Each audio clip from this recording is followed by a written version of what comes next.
Hello, everybody on YouTube.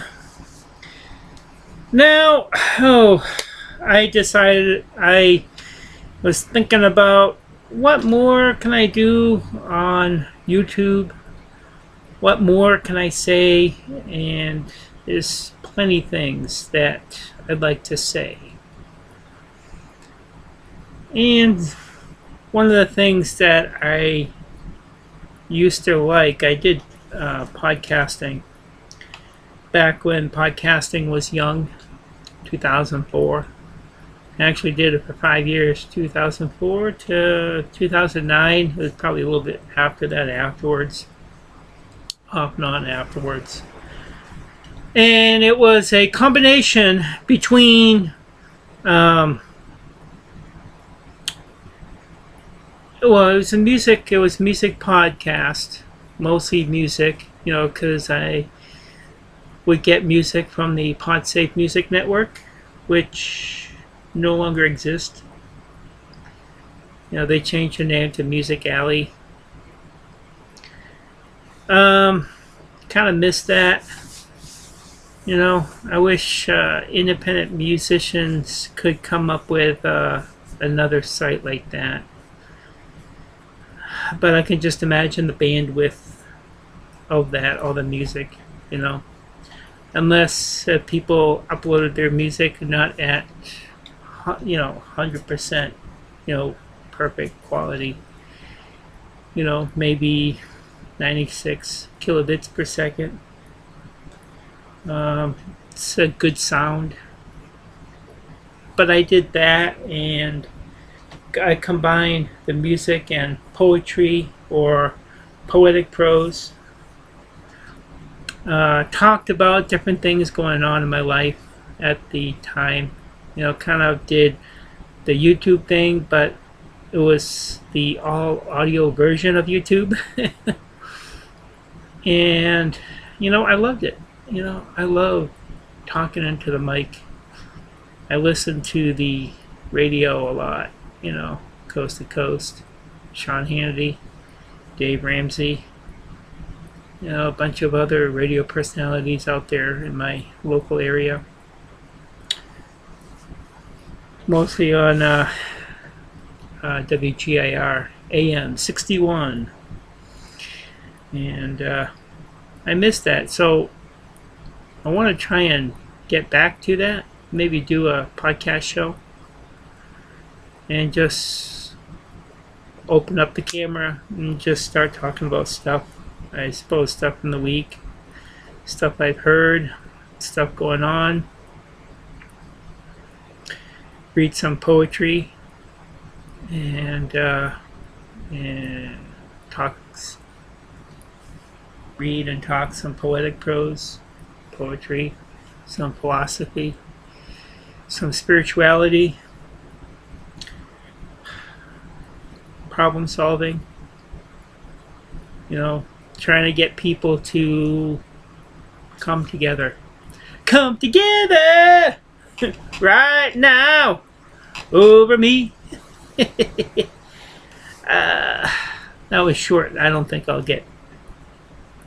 That wasn't even 30 seconds. But anyways, I suppose that I wrote this piece of poetic prose back in 1996. And there was still stuff going on. Bad stuff. You think things are tough now? Shit was going on back in the 60s, back in the 70s, back in the 80s, back in the 90s. So you think the shit going on now is anything different? It's really not. People just haven't learned how to,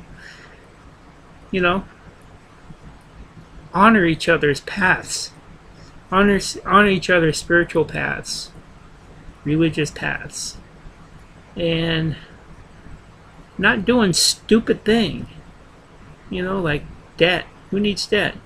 Minimalism. Minimalism's kind of awesome. I wish I would have started minimalism a while back. I think I'll probably be talking about minimalism on another vidcast. But this is a piece I wrote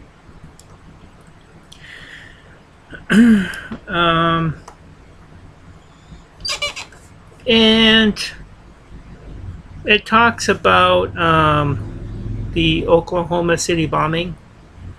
It was when some terrorists, I don't remember exactly, but I think it was like they did a postal vehicle. They turned a postal vehicle into a bomb and parked it in front of the building and detonated it. And that was I think that happened in 95. And then in 96 they did like a remembrance, Oklahoma City bombing. It's like, nothing can beat right now September 11. Of course, before September 11, there was Pearl Harbor. So, and of course, we continue to have storms. And the storms of life is how we learn. So anyways, I entitled this piece, "The Silent Moment."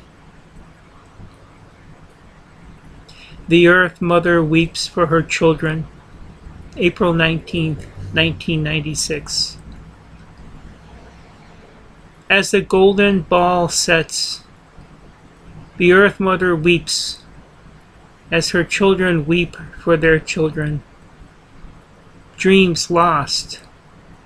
The future's hopes not clear. The country comes together at a price of innocence. The healing does continue of the country because Oklahoma City died. The golden ball does set. The Earth Mother weeps as her children weep in the east for their children's deaths in the holy city. April 19th, 1995 and 1996 come together to weep. Weep for the children. Weep for the hope lost. Weep for the killed dreams. Weep for the innocent. Who pays the price? The price of national karma. The innocents. The choice of those lost souls who wander through the darkness of these times, the void in spirit.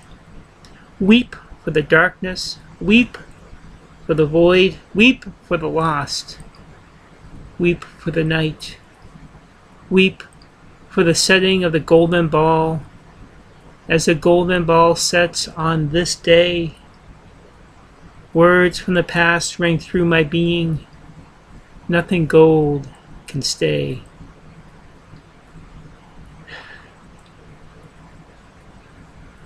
Now, I wrote this back in 1996. Could I have written that now using different dates, different circumstances? Just some things to think about. We hold on to a lot of crap.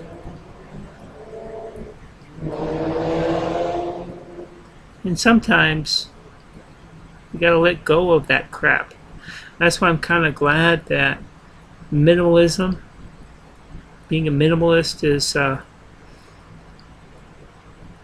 starting to be more,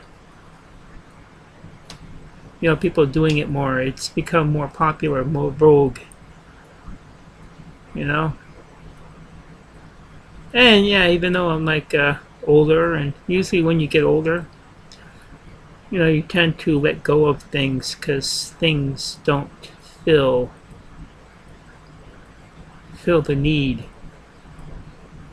feel the need of talking to other people,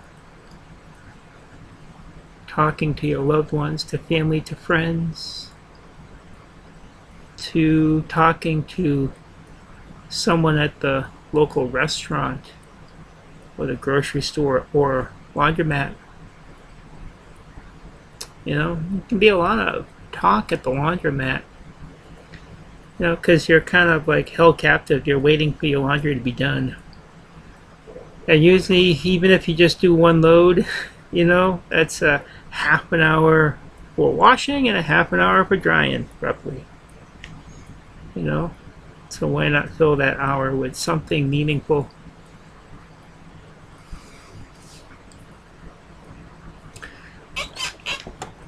What other pieces do I have here?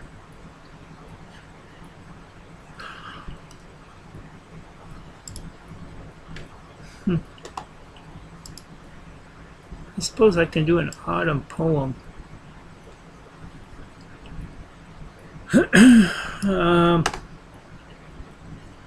I do love autumn. Not just because I was born in the autumn season. The cool, crisp air that we feel here in the northeast of the United States. The colors, the bright colors, where you can walk in the woods. That'd be a totally different experience. I mean, you can walk in the woods in summertime and in spring, and you'll have different experiences. But I've always thought of autumn as a time of change. A time of,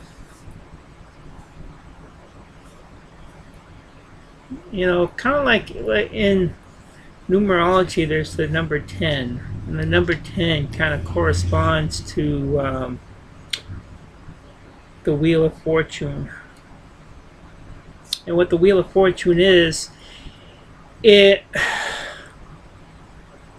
the wheel of karma, but it's the wheel of how decisions you make in the past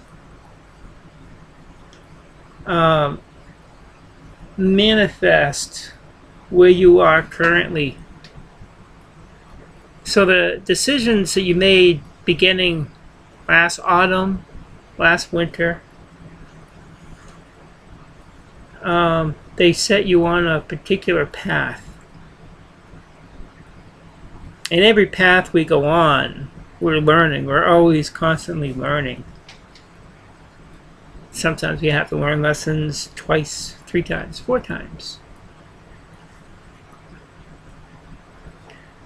But I always see autumn as a season of change, maybe because of the seasons visibly change. Everything was once all different shades of green. Now they're all different shades of color: yellow, red, brown, green, the evergreens. All that, and it all comes together. You get the wind blowing. The wind I see as movement, as metaphors of the universe, of the soul. Because I believe that everything is vibration. Nothing is stationary. We're always moving. And it's been proven that in physics, go down to the finest particle, and it's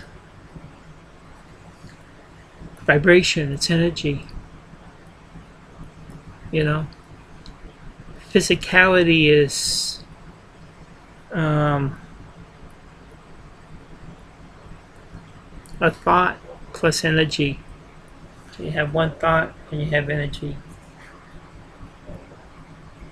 and that becomes physical.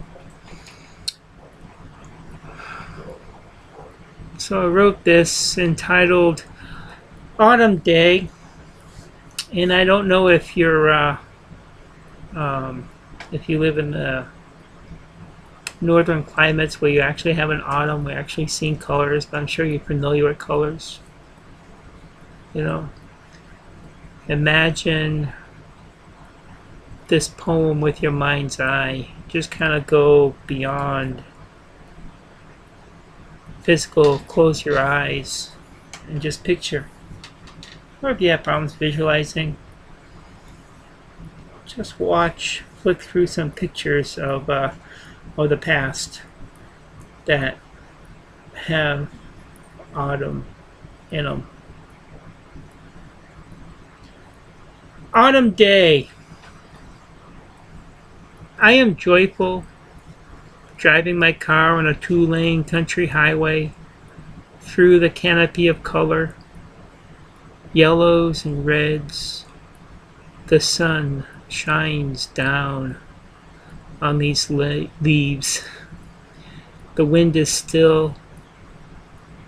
I feel as that yellow leaf showing the world my color.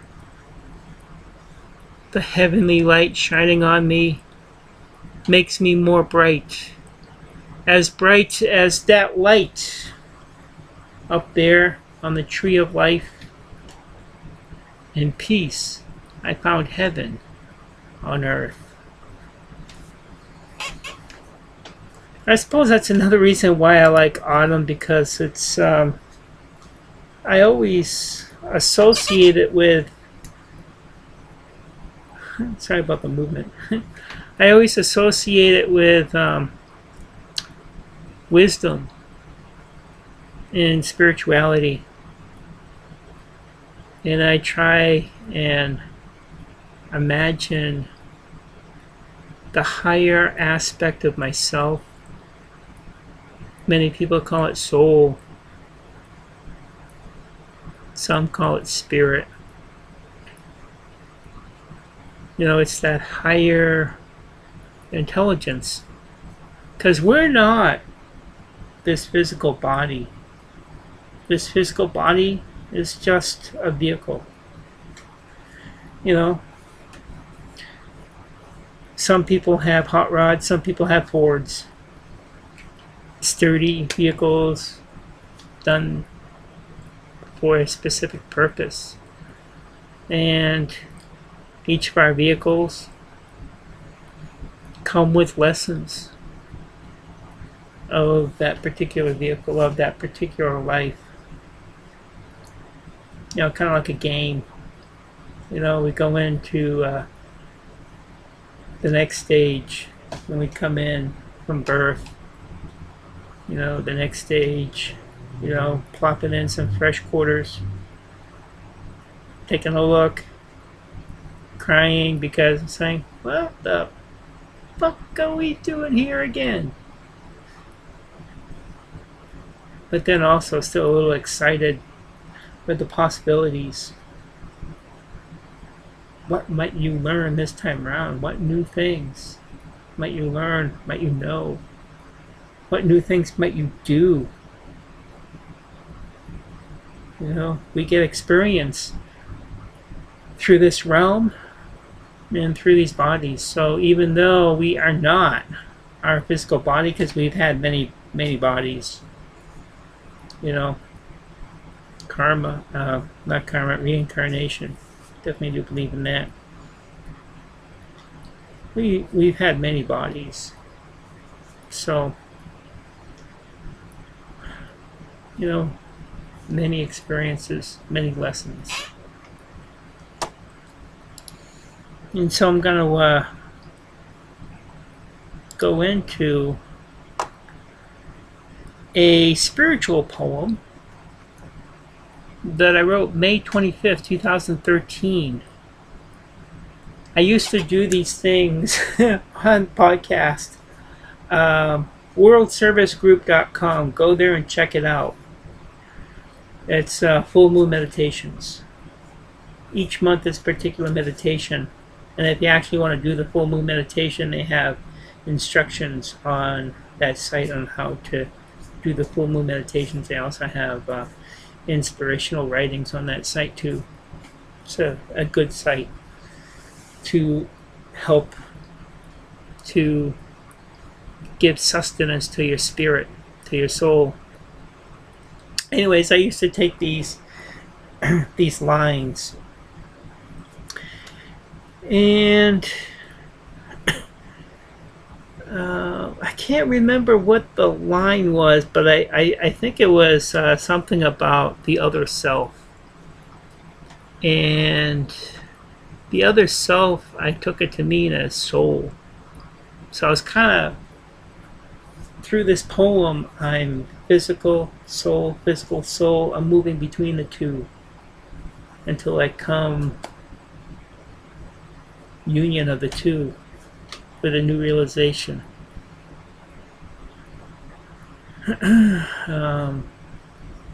Hope you like it. Hope it brings thought. It's entitled My Other Self. My other self. That other me, seen and not known. In the long night I roam, pen in hand. I sketch my journey's trek in words and pictures, stuck in physical possibilities, male, female, looking for unity of physical form, the truth of androgyny. The light is then seen of that other self and beamed down in illumination from physical perfection to a higher perfection in the divine idea. The atom becomes physical man. The physical man becomes spiritual man. Spiritual man becomes what? The journey never ends, or at least that's how it seems. It continues in universe's form. All is energy of possibility to learn, grow, and glow. Hope you liked that one. But I was like going through like different poems of this very spiritual one, you know, me and soul coming together. That presence inside this body. That presence that you see or feel when you look into my eye. It's also the same when you look into the eyes of your parents, of your child, of your friend, of your lover.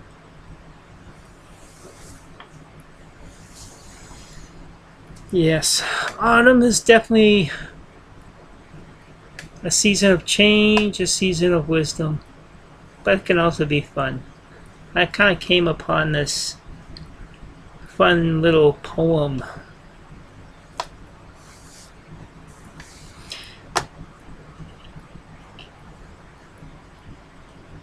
And I entitled this poem For Autumn L Poem. And that's the letter L. And you'll know why in a moment.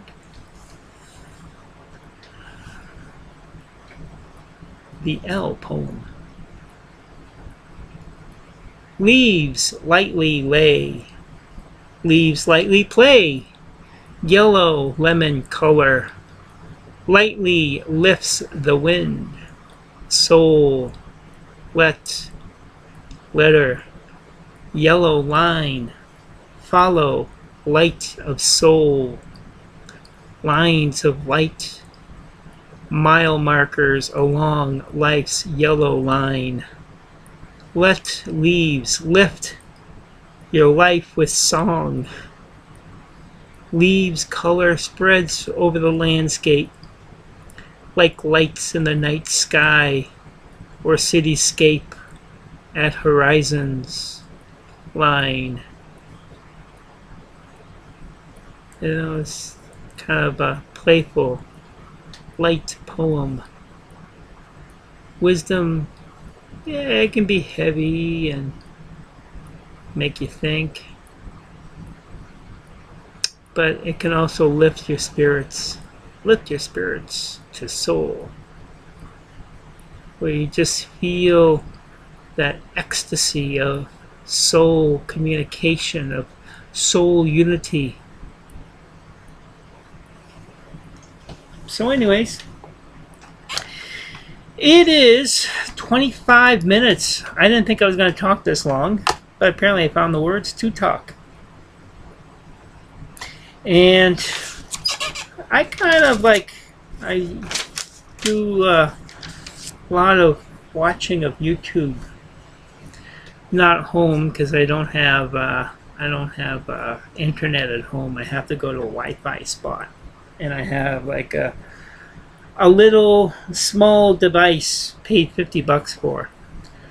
You know, it's an Android device. It's perfect. It's a tablet, small little tablet. That's perfect for just going out to a Wi-Fi and just like using it as an internet device. Where I mostly watch YouTube videos. I also get caught up on other shows like Mr. Robot and The Librarians. Can't wait for season 3 of Mr. Robot. It's going to be good. It's beginning in October. Inhumans. It's going to be starting, I think, this upcoming week. Inhumans. And I don't think that the Agents of S.H.I.E.L.D. characters are going to be in this one. I think it's all new characters, I think. We shall find out. But there are certain personalities that I've subscribed to on YouTube. You know, just like, you know, watching TV. There's certain channels you like to watch on TV. I don't really have cable. Anyways, at home I just watch the local stations that I can get with my antenna. You know, my digital antenna. The antenna is real. It just reads digital signals. Who would have thought? You know. And I watch a lot of writing stuff. And I was listening to a lot of Jenna Morrissey's stuff on YouTube. And I was listening to one particular How to Write a Chapter. She's written, I mean, she spoke on that before, but I mean, what she said on this one is good too. And just like listening to that, I like start leaving comments, you know, and it's like, oh, that's good, that's good. And it's like, oh wow, you know, these comments, I can like do my own list. So I did. I'm going to share that here as a bonus for all you writers out there, for all those who stayed for 30 minutes of just hearing me talk. Here are some tips to help writers write, or wannabe writers, or people who just want to write, you know. Tip 1. Read and study books from your favorite authors. And that's both fiction and nonfiction.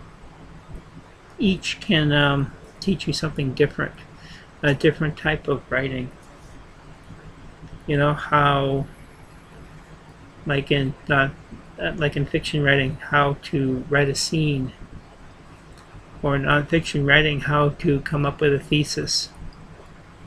You know, a lot of articles and blogs out there, you could definitely learn that lesson, how to come up with a thesis and stick through it through the entire post.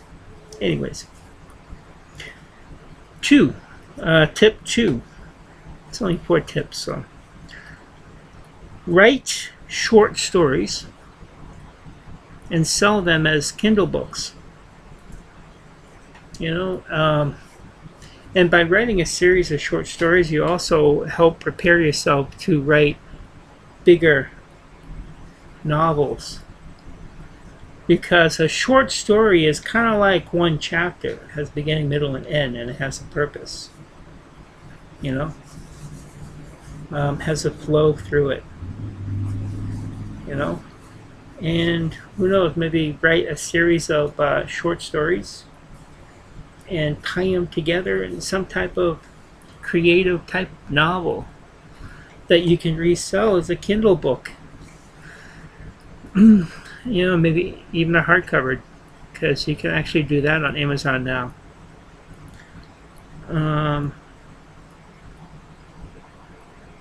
You can also like write epic poems. An epic poem is just a story poem, but it's like really short. But it helps you to learn how to tell a story. So anyways, 3, keep a journal. Both regular paper journal. Both regular paper journal and electronic. Because I feel that they both have a purpose. I mean, I for one, I love having pen in hand in that and just kind of like sketching things on that. But I also like formally typing text on electronically. And of course, I take the notebook and I retype that electronically too. But sometimes when I retype it electronically, I also edit it as I type it electronically. It's a good way to get editing out there. And a journal, you can also experiment with your writing, or writing different types of writing. You know, there's all different types of writing. There's poetry, there's fiction, there's stories, there's Twitter poetry. It's all sorts of stuff. You know, and in the journal you can experiment and play to your heart's content. You can also practice writing scenes. You know, like if you want to eventually write a novel, well, you're gonna have to learn how to write a scene eventually. Or even if you want to just do like movies, you still gotta write a scene. But you write the scene a little bit. A movie scene is a little bit different than a book scene, but still a scene is a scene. You know, you gotta know how to write a scene, so why not use that in your writing? And the last tip, learn business skills. Writing is a business. A writer is an entrepreneur. So watch videos about entrepreneurs. I mean, there's like an awesome one I like watching, Valuetainment. I can't think of the guy's name, but you know, he's popular. He's got like tons of people on his subscribe to his YouTube channel, and even more people that actually watch the videos that don't subscribe. You know, so yeah, there's a lot of a lot of stuff going, a lot of awesome information on a site, Valuetainment on YouTube. You know, read and watch, you know, stories and entrepreneurs talk, you know, and they'll tell you their journeys on manifesting something. You know, you also got to be a good self-motivator, you know, because your success is based upon what you do. So if you do shit, guess what? You're gonna get shit for pay. You know, you gotta put in the time, and that can be hard because you gotta do stuff that you really don't want to do. You want to do this other stuff. You want to do the writing because the writing is sexy, but you also gotta learn the business stuff. You know, you got to learn how to market your book, how to title a book or story, um, how to use metrics, all that stuff. So anyways, those are the 4 tips. I hope you enjoyed this. And I think I'm just going to do once a week. Probably a Sunday, Saturday, Sunday, sometime on the weekend. Even though this is Sunday late, so I'm probably not going to be uploading this until Monday after work. But anyways, I hope you enjoy. Stay creative in the magic of life. Thank you for watching, listening, and learning. And remember, go have a bunch of experiences. That's what life's about. There's nothing new under the sun. Thank you.